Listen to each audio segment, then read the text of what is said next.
This project is called the Zoetrope, and it shows an animation when it spins. I'll show you this animation of a fish jumping out of the water, catching food, and going back into the water.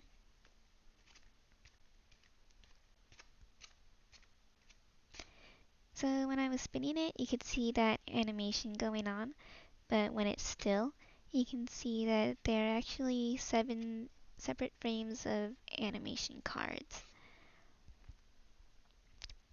And yeah, so when I start building this project, I usually start by cutting a hole into the center of a paper plate.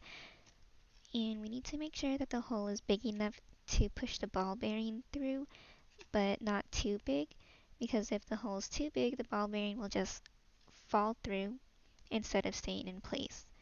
And that's a pretty common mistake, but we need to make sure to avoid that because everyone only has one paper plate to work with. So once you do get the ball bearing sitting in the middle of the paper plate, you want to also hot glue both sides to make sure it stays there instead of falling out. Next, for the base, the most important part is to have one popsicle stick sticking straight up, and at the end of that popsicle stick, you need to have a big blob of hot glue to stick it into the hole of the ball bearing. And since the popsicle stick is too wide to actually go all the way through, you want to make sure you have a good amount of glue both through this side of the hole and also through that side of the hole to just have some extra seal.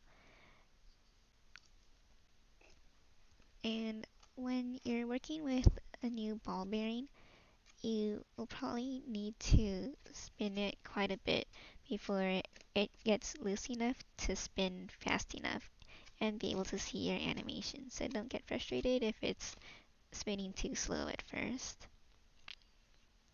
And a part of this that is a little hard to visualize at first is going from this flat paper template that we give everyone and transforming it into this circular part. So when we start with a template, you'll have blocks 1 through 4 at the top of the paper and blocks 1 through 5 at the bottom half of the paper. So what you need to do is split the paper in half. We'll need to have blocks 4 and 5 meet in the middle. So just glue that.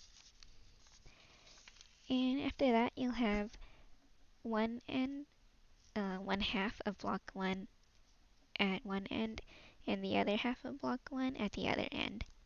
So you'll just need to have those joined together and now you have a circle. Then you can tape this circle onto the paper plate and you have this now. Cool. So what I said about the block 1 having 2 halves, I'll show you what it looks like on this. Ugh. Okay. So where is it? This was a first half of block 1 and this was a second half of block 1.